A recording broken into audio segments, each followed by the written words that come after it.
Welcome to our Ancient Future story, navigating scripture through the eyes of family, where I share with you biblical stories like a family member would share a story around a dinner table.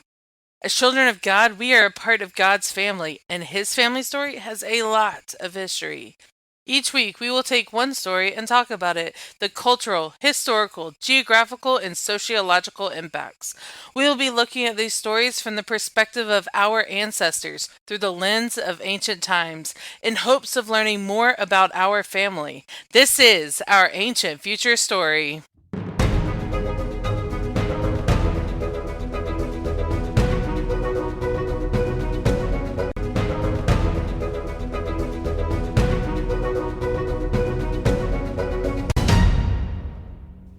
Welcome back to our Ancient Future Story. I'm Vic, and I am so excited to tell you a new story today. As we begin our new series on Psalms 23, I thought it was important for us to first talk about David and learn, so what if that David was a shepherd? I don't know about you, but after studying Boaz and Ruth this intently, it occurred to me that David came from a really wealthy family.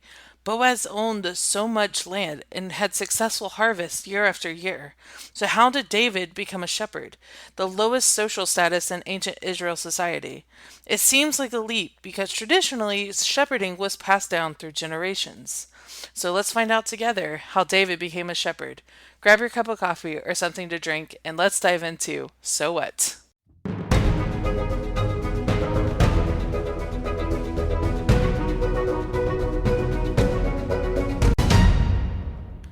Shepherding was a skill that was learned as a child, so boys and girls would start young and take the flock of sheep out to find food and water. It would be up to the child, or preteen, to protect their flock from wild animals. These young shepherds were called under shepherds, and they worked for the master shepherd, likely their father, who owned the entire flock. Though this is traditionally how the career of shepherding is passed down, it was not the case with David. According to the Midrash, that ancient Jewish commentary, and other rabbi teachings, David was hated growing up because it was believed that his mother Nitzevet had an affair. However, what really happened, Nitzevet had tricked Jesse into sleeping with her. But because of this assumption that David's mom had been unfaithful, David was outcasted from his own family. They made him a shepherd in hopes that he would be killed by wild animals. Okay, pause. This is news to me. David, the King David, was forced into shepherding out of spite? I can honestly say no one has taught me that side of David's story in Sunday school before. But it does make sense, right? Their family didn't drop that far in the social status. Just David? Now, David could have been bitter about this, but in all his writings we only see how much he loved his sheep. David learned skills like using a slingshot, fighting off wild animals, protecting sheep, finding lost sheep, etc. And all these skills served him well, especially on the battlefield, bringing food for his brothers, facing his cousin Goliath, and starting his journey to become king. So why do we care that David was a shepherd?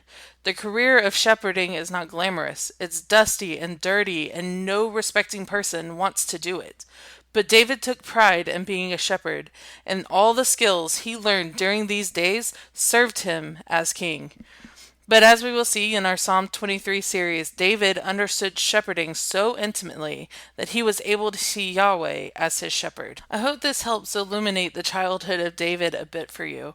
Hold this backstory in your mind as we enter in our next series on Psalms 23 and see how David used shepherding to express God's love for us. See you then.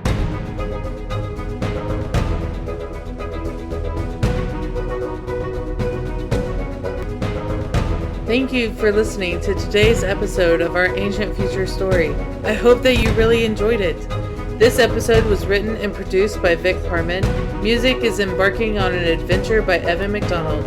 Please support the show by subscribing and rating us. And be sure to follow us on Instagram and Facebook at Our Ancient Future Story.